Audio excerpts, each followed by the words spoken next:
Hey everyone, and welcome back to the Secret Sunday session. Today I am joined by Asha Holland. Asha, welcome to the podcast. Thank you so much. I'm so excited to be here.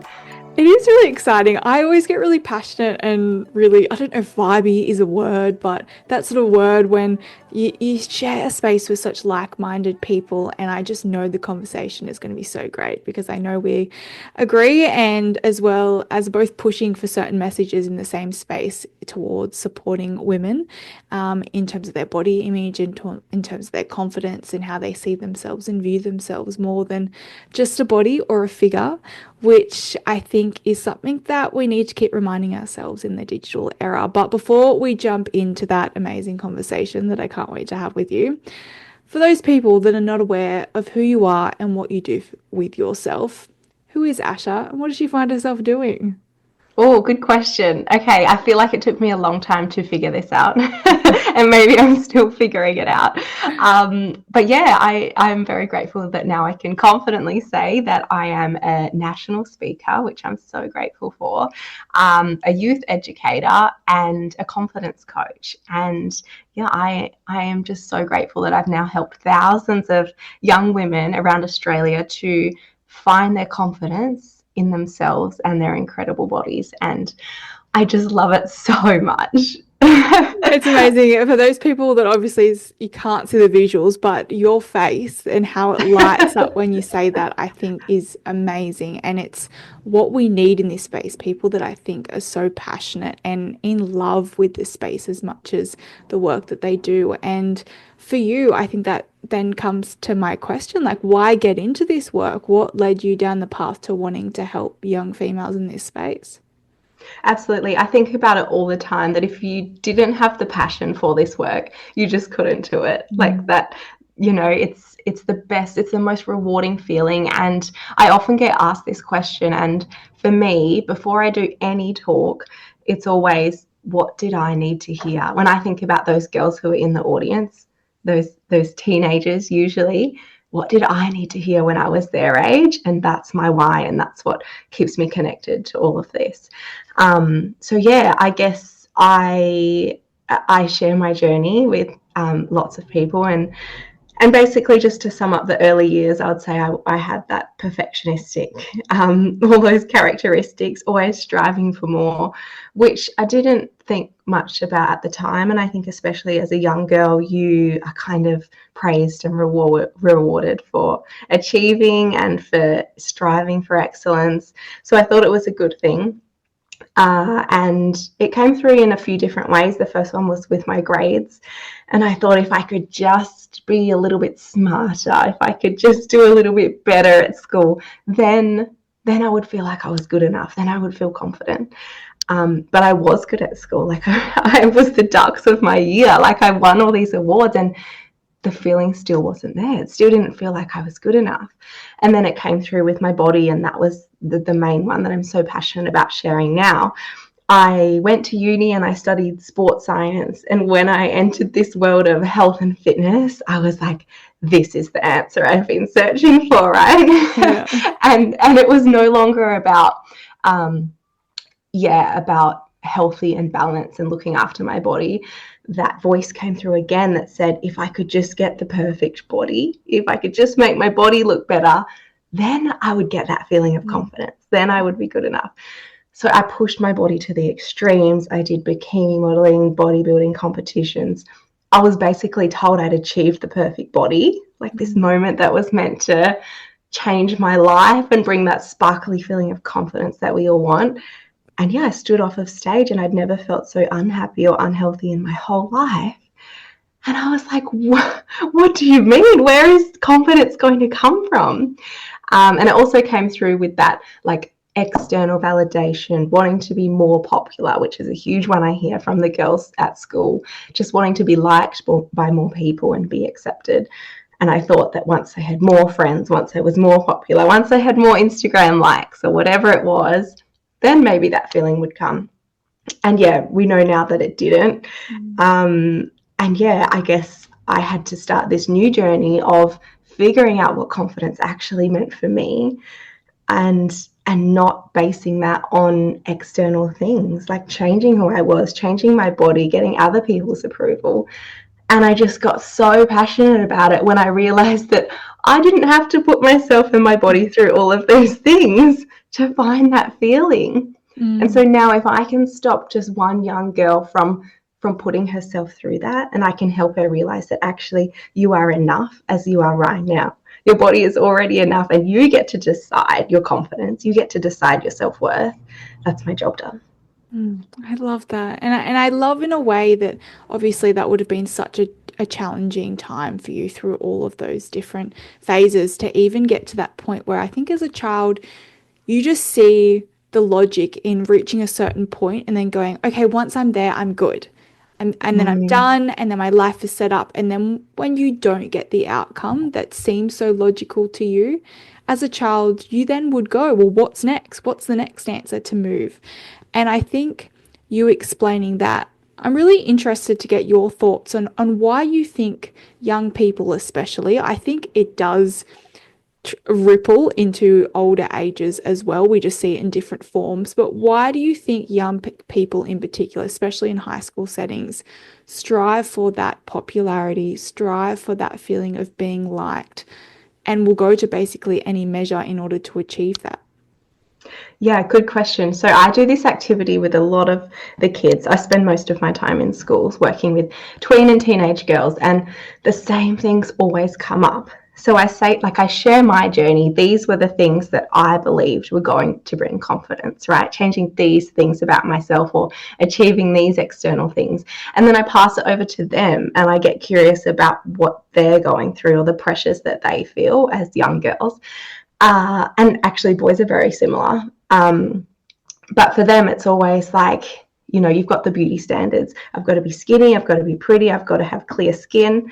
And then I've got to achieve the good grades. I've already got to know what successful career path I'm going to have. Um, we've got all the things like I've got to have the Frank Green. I've got to have the Mecca products. I've got to be popular, but I can't be too popular. Like I can't stand out too much, but all of these pressures. And then I say to them, like, whoa, that feels like a lot. And I help them to realize that they didn't create those expectations and those pressures for themselves. I think a lot of the time they believe it like I did. I believed that story to be true, that I couldn't possibly feel good enough and feel confident in myself and my body until I had achieved this like vision of perfection. And instead to say to them, well, let's look at where all these messages are coming from. And they'll tell me it's comments from other people or sometimes their parents or social media or, yeah, the ads that they're seeing. And then to help them realize that this is where the story's coming from. Like, I would be surprised if you didn't feel like you had to change things about yourself in order to be good enough, which I hate, and I wish that pressure wasn't on them. But I think for them to know that yeah, that's a really valid way for them to be feeling. We live in this world, yeah, especially now with social media and I guess the messaging that really does target young girls in particular about their beauty and their worth. We're made to feel like we can't be good enough, we can't be confident in ourselves and our bodies as we are. Mm. It's a lot for them to try and navigate. It's insane, I think, for a young person to try and navigate when we as adults even talk about the pressures that we feel. And, we have experienced to an extent a bit more and still confused by the information that's out there. So, how do we expect our young people to? It's a conversation that I keep obviously having with lots of people around that. But I find it also interesting because, I talk to generations before us and, my parents and then even my grandparents and eras before that say that women still had a standard. There was always a standard there of beauty, of what it meant to be a woman and what she had to live up to. And yes, the forms have changed. Now it's more digital and now it's more easily accessible and it's almost 24/7 compared to a newspaper or a billboard or something that was in earlier generations. Where do you think the difference is, and do you actually think it's worse for young women today? Absolutely. I think it's what you said about it being 24/7. They can't escape it now. Like, I think absolutely, we've always had these crazy pressures and expectations on women, especially around our bodies, which just, yeah, makes me so frustrated. But I think, yeah, if you saw that image or you received that messaging from one platform before, you could kind of go out and you could, go out and be in the real world and be in nature or be with your friends, and you could kind of override it, but I think now all you have to do is jump on your phone and yeah, you really get sucked into that messaging. And it's like I always talk about it as a story in our head, because it's not true, but it's so hard to escape that and replace it with anything else when it's bombarding us constantly. Mm. Do you think it's also more severe in the sense that at the moment there's almost confusion and conflicting messaging, whereas, say, for example, in earlier generations, there was one size was sort of the ideal, and every Mm, woman had to live up to that. Where now we're getting so many different messages in terms of, you know, different modeling sizes, and you should be this amount of size, and then you should be this weight, and you should be achieving to be this, and then we're almost pushing so much in terms of not having a true identity within yourself or your figure or whatever that looks like for you. It's now constant different messages about how your body should look based on the new trend that's around. 100%. It's so toxic. It can be so damaging. Like, you just think about a young person's brain that's not even fully developed, like it's still maturing. And you think about them sitting there scrolling on TikTok past however many videos they look at in the space of 20 minutes, like with every single one telling you this is what you need to be like, this is what you need to look like, this is what you need to achieve in order to be that girl. Like, that is a lot, and they don't even realize they're doing it. And the most harmful part, in my opinion, is that they don't realize it's not reality. Like, it's not the truth. And some of the things I've seen, like on what the trends are and what you need to change about yourself, is so harmful. Mm. Like, yeah, I often show videos of how people edit their photos, or even for me, sometimes I share with the girls the photo of what I believed would be the perfect body, of what would bring me confidence with no face on it. And I just show, like, this is the vision in my head. And then I circle back around to my journey and I say, I achieved it. And I put my face back on that photo and I say, I did it. And this was meant to change my life. And it didn't. And for so long, through all my teenage years, I looked at those models, looked at their bodies and thought they must be confident, right? Mm. Like, they've made it. They are that girl. Look at them. They have to be confident. And for me to be able to say to them, no, I wasn't confident. I was really unhappy and really unhealthy. And for them to be like, whoa, I didn't know that that was possible. Mm. Yeah, it's just like whatever they see, that's what they believe. And that's really scary. I'm interested to know in your experience. I mean, you talk about, you wanting to reach a certain size and a certain ideal, because once you reach there, it would give you this confidence. But what was confidence going to give you? Like, what was that underlying belief for you that once you reached that peak, what was there for you?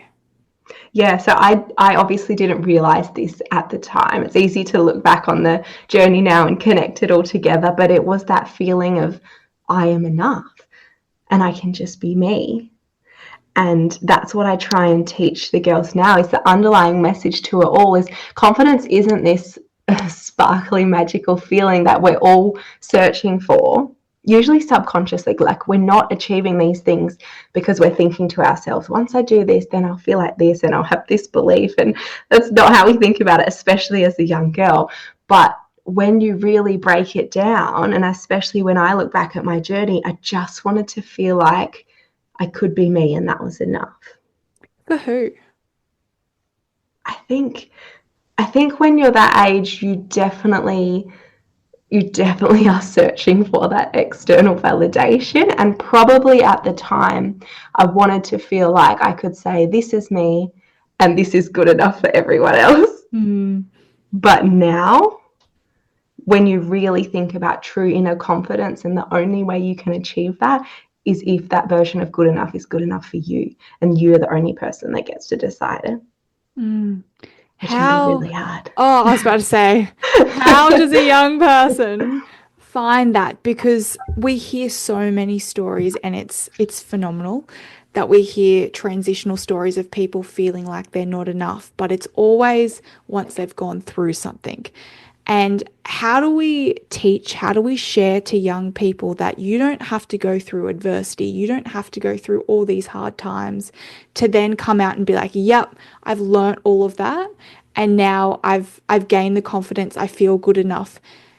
I know adversity is part of life and we don't want to be able to avoid it, but in prevention and in this space when we're trying to build people up and build up confident, strong women, how do we prevent them from going down this path when generally all the stories that we hear are post people going through that path?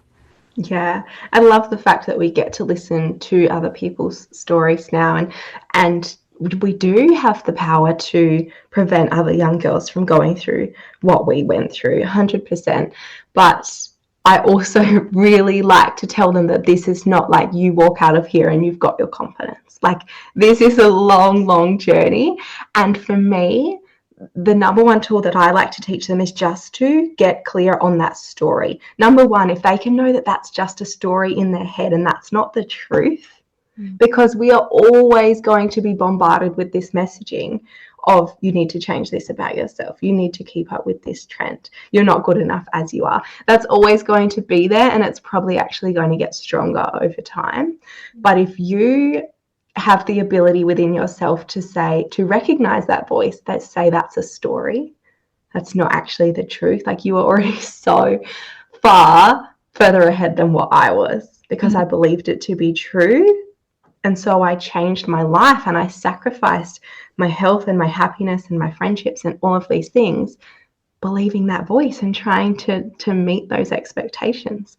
So if they can just become aware of it, I teach them, to really, we spend a lot of time getting clear on that voice, giving it a name, separating yourself from it. And I love hearing about all the different ways that people do this, and the different names that they give that voice, and just to kind of add that bit of humor to it, but see them really, I call it just taking back your power. Like, that is taking back your power, is recognizing that inner voice, that inner critic is not yours.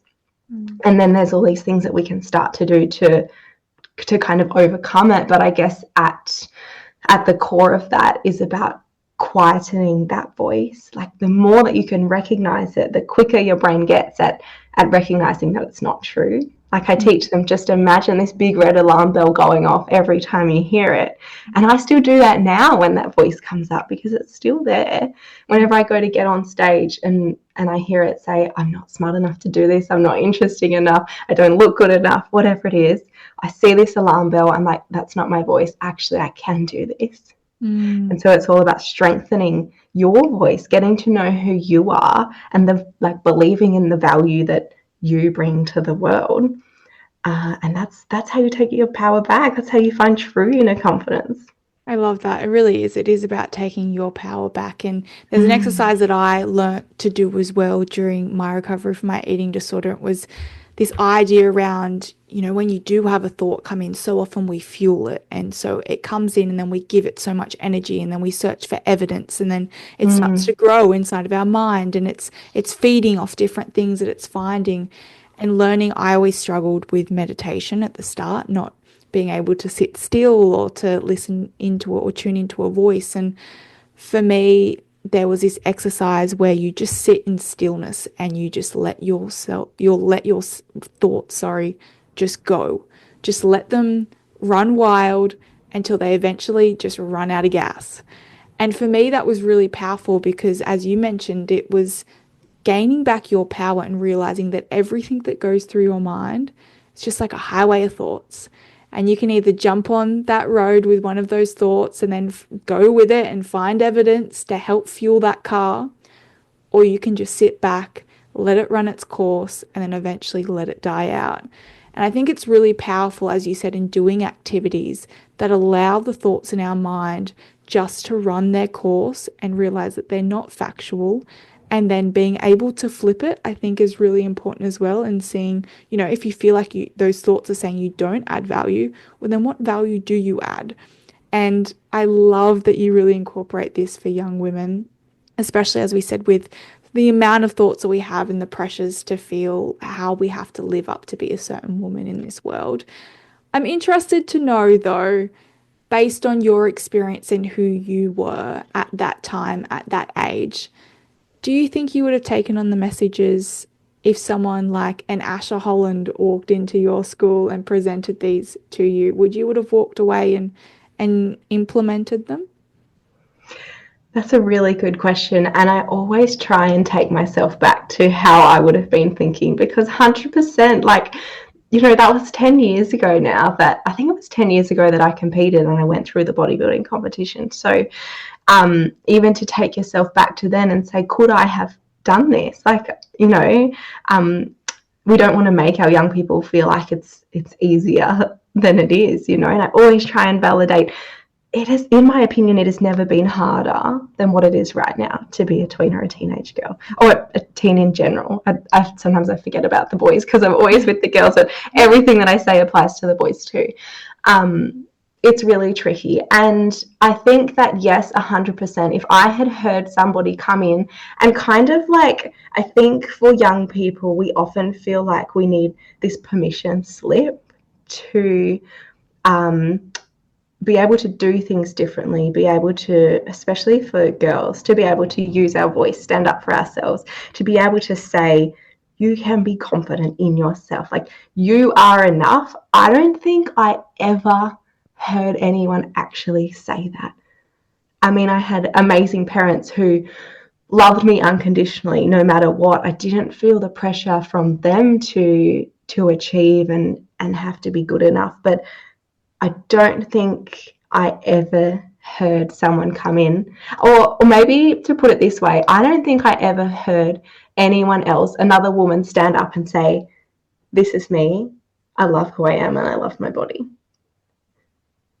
Wow. And I think the biggest form of permission that we can receive is seeing another woman do that. And it wasn't a thing. And so I start most of my talks now by saying, this is me, I love what I do, I love who I am, and I love the body that I have. And I say to them, how many of you have heard someone say that before?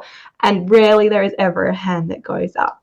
So even just for them to see another young woman who has that confidence, sometimes that's all they need for them to feel like, maybe one day I could do that too. Maybe I could believe that I am enough as I am. It makes my heart feel so warm knowing that that message is being shared with the young women in our society, because you said it's so sad in the sense that they're not hearing this. They're hearing so often of what they should be changing or what they should be doing or what they need to be achieving or chasing. And our culture has almost flipped in order trying to put a woman on a higher pedestal because of, the change in culture that we are experiencing at the moment. And I think sometimes we forget how much that does put an impact on our young people, feeling like that they have to decide who they are and what they want to do straight off the bat, while they're trying to also understand how their body is probably at a stage where it's forming and developing, and they're trying to build sustainable relationships and friendships in an environment that's kind of encouraging them not to have strong relationships. Yeah, absolutely. And like, coming back to what we said before about not adding to that pressure by making it seem like it's easier than it is for them, because I always say, like, yeah, that true inner confidence comes from knowing who you are, but I don't want that to sound like you you have to know exactly who you are right now. You know what I mean? I want them to know that it's about, believing your voice, not believing the messaging that's coming in, having the confidence to say, this feels right for me and that doesn't. Or believing that your body, however it's changing, whatever it's looking right now, it loves you. It's doing what it needs to do to look after you and support you and help you develop. And I think reminding them that you don't have to have it figured all out right now, like just trusting yourself, I think, and knowing your worth. Yeah, that's going to make so much difference. And breathe. I feel like so often when I talk to young people and we talk about all these pressures and everything that's going on in life, and it all feels so intoxicating and so much, and it's like, just breathe. Know that you're in a safe space and it's okay, and you're not in it alone. I think that's almost the beauty of it, in creating spaces with a lot of young people where you can share that everybody is experiencing similar thoughts, similar environments and pressures, and I think that's a lot of the time where the specialness comes from, is realizing that you're not the only one experiencing this, and through sharing you can really get through this together and find better ways to feel confident with yourself, which I think is then what I want to flip into is, we have this idea around confidence and it being this magical thing and something that can be experienced and reached for people, no matter if you're a woman or a man. But is it sustainable? Is it something that we can generally wake up every day and be, I am confident in who I am, I love who I am, this is the life I am choosing and that I love? Is that something that we should be sharing with young people, that you can get to a stage where you can wake up every day and feel that? No. So I like to remind them at the end of my talks, it's all about saying that confidence isn't a destination. And I think just that in itself takes away so much pressure, that once I achieve this thing, I often call them prerequisites, once I meet all the prerequisites for confidence, then I'll be there. Then I'll get to the outcome, I'll get to the destination, and these messages, these thoughts, this story won't affect me anymore. And they need to know from straight up, because yes, it's so easy to be inspired by other people's stories and say, if she can be confident, I can be confident. But I get those thoughts all the time. I'm still affected by those messages, and I still sometimes think I have to fit in with the trends and all of these things. But I like to see confidence as the journey that we're on, as the process of becoming our most confident self, or stepping further into our inner confidence, because that's probably going to change over time as well. I think I don't want in another 10 years time for me to stand up and say, this is me and I love what I do and I love who I am and I love my body. I don't want to be exactly the same as what I am now. I hope that's a whole new version of me. So I can't tie my worth and tie, my whole life and the way that I live it to this one outcome of what confident is. I instead want to give them the permission slip to say, you are on this journey and you are allowed to be figuring out what confidence feels like for you. And just hearing it like that takes away so much pressure. And so many of them will come up to me and say, I feel like I could become a confident person now. Whereas at the start, that would be like, oh, no way, that's not me. I'm interested when you say, sometimes they come to you like, no, that's not me. Do you think women or young girls, our gender maybe, or stereotype it in that sense, we have a fear of being confident and strong women?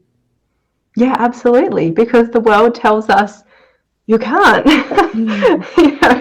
Everything says you can't be good enough as you are right now. Like, you don't have the latest thing. Your body is never going to be good enough.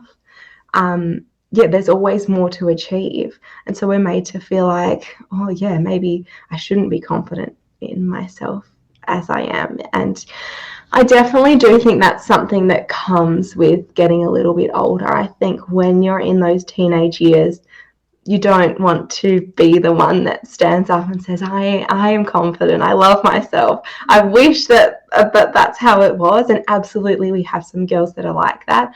And I love it. And they set such a strong example for the other girls. But again, I think it's all about reminding them that find your version of confidence and really step into that. You don't have to be the loudest in the room. You don't have to tell people that that you love the way you look in the mirror every day. Like that's not what it's about. But you just like coming back to that feeling of confidence and that energy. You know that girl who holds that even before she speaks or before she does anything. You can feel that energy within her, and that's what I want the girls to know is possible for them. Because I guess that was going to be my next question is what is that measure? Because I think we've all been around certain people that will say, I'm confident, I love who I am. They're so outgoing and they almost are projectors in terms of their confidence, where sometimes I know in my work, I see projectors of confidence and then I go, okay, are you okay? But Yeah. sometimes we know that that can be insecurity as well. So it's where do you find that fine line? How do you know when you feel best confident within yourself? Yeah, I think that it is something that only you can decide for yourself. And I know that sounds a little bit wishy-washy, but for me, when I was on my journey, I had achieved like this perfect body in my mind. I had achieved all of those things, had met all the prerequisites, and from the outside, I 100% projected that I was confident when I was really, really struggling. When I was at my rock bottom, everyone thought that I was the confident girl. And I think that's where that is when my journey flipped and I started to realize the power of sharing our stories and being vulnerable and connecting with other people, because I felt too ashamed or too embarrassed to share what was actually going on. And once I just shared with one person how I was really feeling, and she said, I felt like that before too. I can relate to that feeling of not being good enough. I was like, what? What do you mean? And that gave me a little bit more confidence to share it with someone else. And eventually I gained the confidence to share it with thousands of people like I do now. And I've never met a girl who can't in some way relate to that inner voice. So I think it's, you never know someone's true confidence based on what they look like or how they show up or how they present themselves. It's something that we have to get comfortable being vulnerable with and being open to talking about. And if you feel like you're not good enough at the moment, if you feel like you're where I was, where you have no idea how to actually find true confidence, reach out to people and get that support and ask for help, because it truly will change your life. And I just want everyone to know that they deserve to feel like that. Like, you deserve to know that you are enough. And once you truly believe in the value that you add to the world, like life just gets so much better. It really does. Yeah. It really, really does. And I think, in you mentioning there how it took one person almost to share your struggles to really change your mindset in terms of feeling like you're not alone on this path or your thoughts or what you're feeling. But what got you to that stage? Because for a long time there, it sounds like you kept everything quite hidden in a box. And as you said, you projected this perfect landscape of what this life that you had created and that you loved. But why all of a sudden decide to share that vulnerable side to yourself? Like, what made you get to that point? Hitting my rock bottom, which I hate. I hate that so many of us had to get to that point before we thought it was okay to talk about it. And I just don't want anyone else to think that you have to get to a certain point, or you have to get sick enough, or you have to cause enough damage before you do that. Like, do it now. Even if you're just feeling a little bit like, I don't know if I'm okay, talk about it. So for me, it was after I did that bodybuilding competition, because I so truly believed that that was going to bring me confidence. That was going to make me feel like I was enough. And it didn't. And I think that's when it all hit me, how much damage I had caused to myself and my body and my relationships, and how much of my life I'd put on hold in order to achieve that. And I truly didn't know what to do. Like, I knew that my body wasn't feeling good. And so I just went to a GP and said, like, for the first time ever, I was honest about how I had been treating myself, saying I hadn't been eating enough, I'd been over exercising, and my mind wasn't feeling good. And I remember them saying to me, like, if you don't start looking after your body, you might never be able to have kids. And because I had, I hadn't had a period for years because of how much damage, how hard I was pushing my body to look a certain way. But through all of that, because I was so like connected, so focused to the outcome of looking a certain way, I couldn't see how harmful that was. And for someone to sit me down and say that, that was really when I was like, okay, I don't want to do this anymore. I don't want to live like this anymore. And 100%, that's when I got help from professionals and psychologists and all of those people. Yeah, I couldn't have done it without them. So also, yeah, I want everyone to know that it wasn't just like, pay attention to your thoughts, feel a bit more confident, it's all good. Like, it was hard work. I had to rewire my brain and the way I thought about myself and all of these things. But yeah, when I realized, I think when it hit my values hard enough, that's when I realized, yeah, that this wasn't okay. And how could I have pushed all of those things away and sacrificed these things that are actually the most important things to me, trying to achieve a body? Like, it didn't make sense.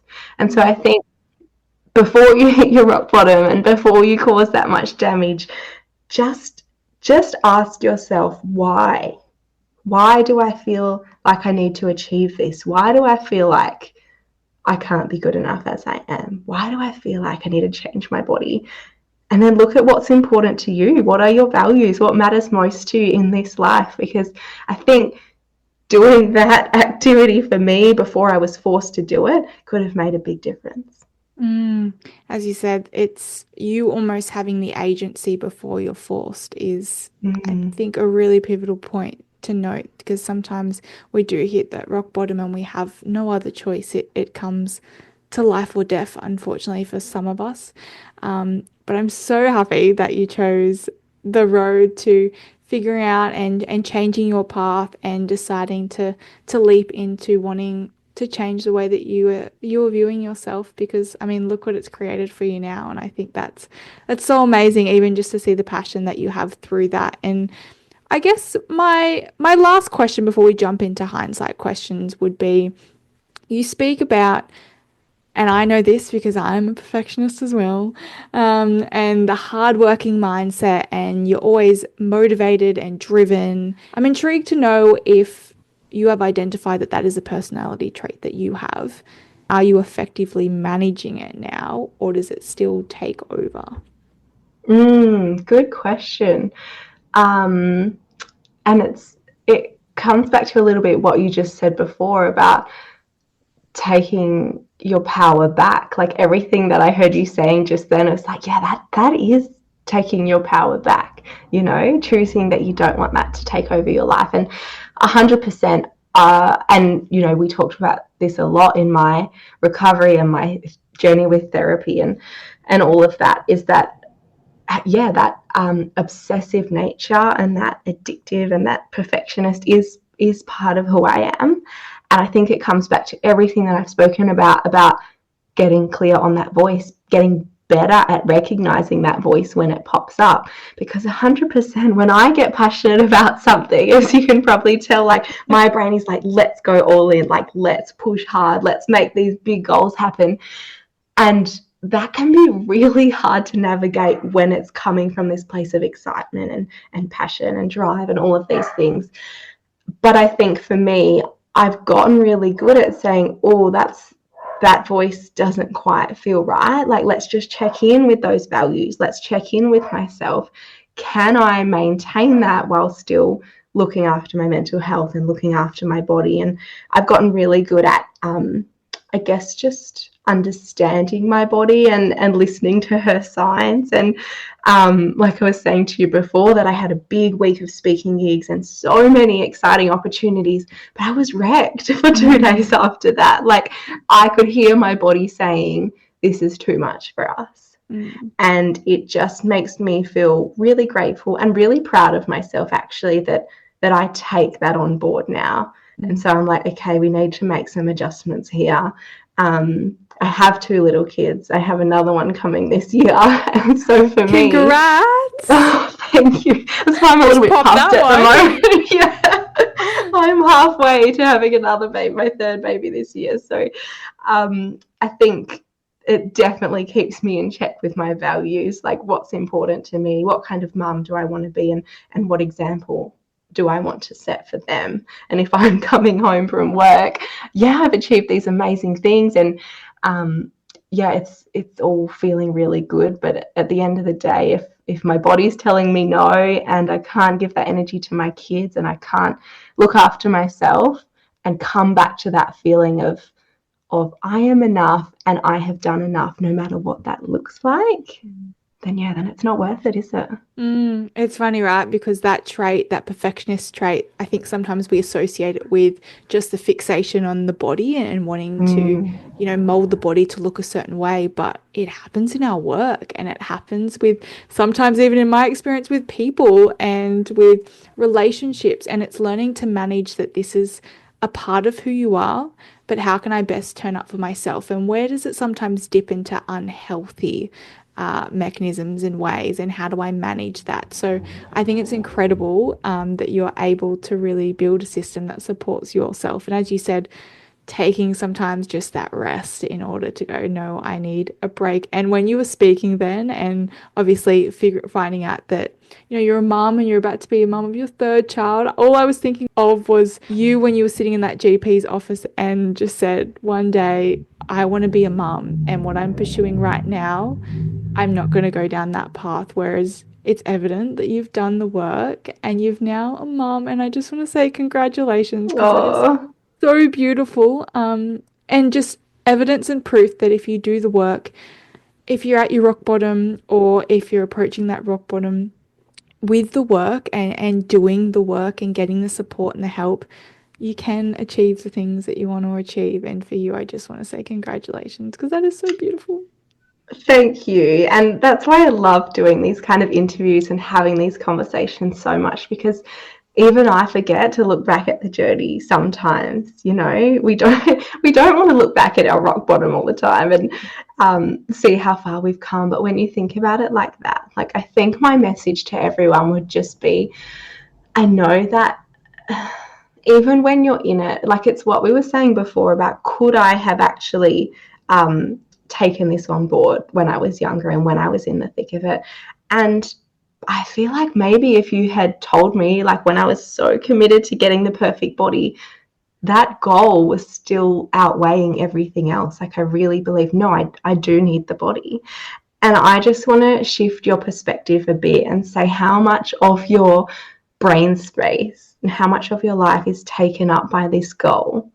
Because it wasn't until I found my true inner confidence and healed my relationship with myself and my body and food and exercise that I realized how much of life I was missing out on, and how much joy I couldn't feel, and how much brain space I didn't have, because it was all fixated on that one thing.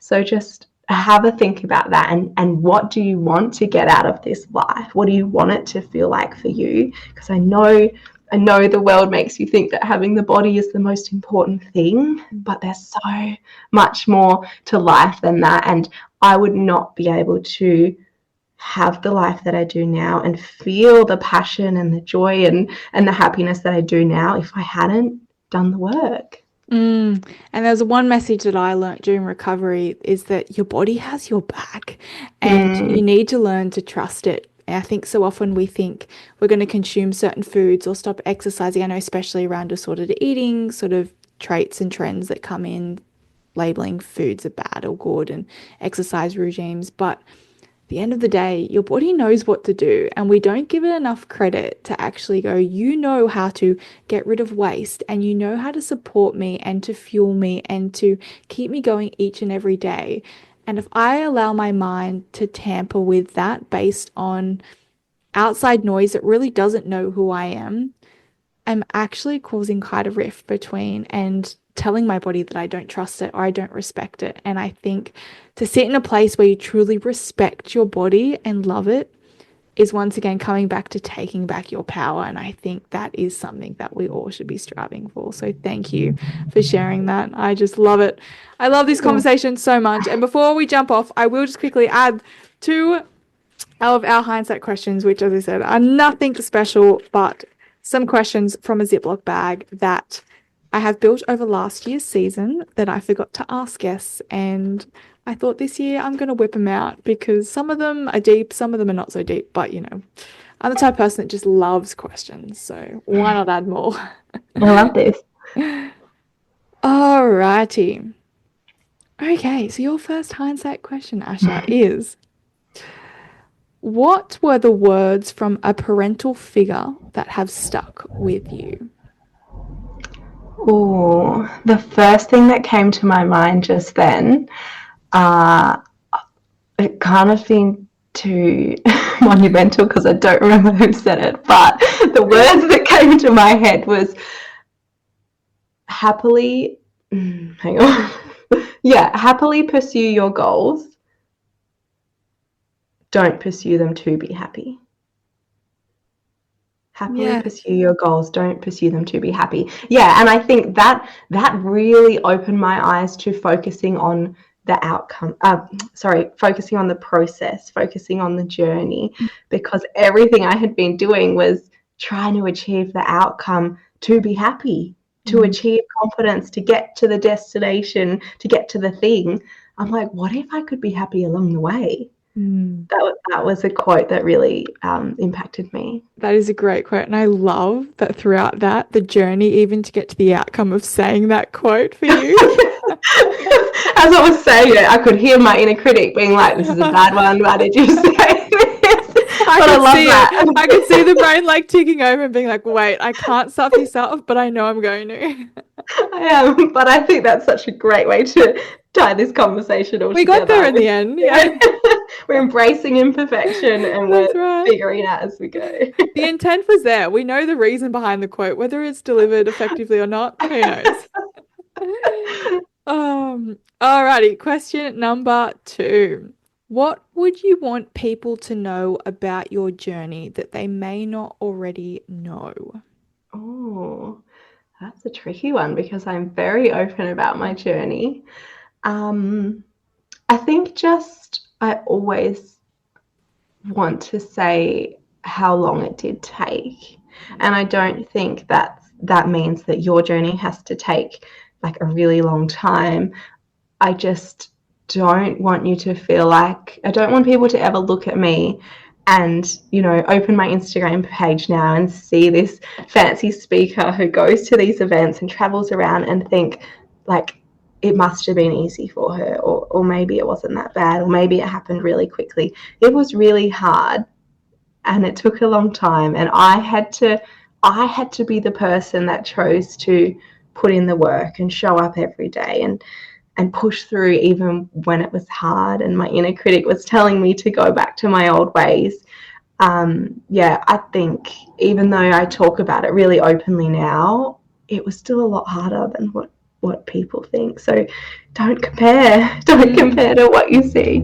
It's not this highlight reel. We're not all overnight successes. It takes long, hard work, that's for sure. And thank you for sharing that and all that you've done and achieved. I'm truly grateful to have shared this platform, your story, and all that you're currently doing. Where can people find you if they want to follow your journey and get you on board? Yeah, mainly on Instagram at Asha Holland _ otherwise, you can just Google Asha Holland and it should take you to my website. I have a set of self-love journals that I created that's filled with all the prompts for overcoming your inner critic and and I guess how I did that, because every time I did a talk, I'd have all these girls come up to me and say, I want to take my power back. I want to step into my confidence. What can I do now? And so now I pass them that journal and say, start looking at how your brain is working. Start looking at that story and let's rewrite it and overcome it and take your power back. So you can find those on there, or if you have a school or a sporting group or an event that you'd like this message to come to, then just fill out my form and we'll make it happen. Amazing. Thank you so much for jumping on today. I really appreciate everything that you're doing in this space, as well as congratulations on the journey that you have overcome and are still, as we said, continuing the journey and figuring out what confidence and what the new self sort of looks like for you as almost being a mother of a third child. Can't wait to see how that all unfolds for you. But once again, thank you for your time today. Thank you so much, Ash. I'm really, really grateful to be able to have these kind of conversations, and you're having a big impact. So thank you. Thank you. And thank you as well to everyone else out there for tuning in for another episode of the Secret Sunday Session. We'll catch you guys all next time.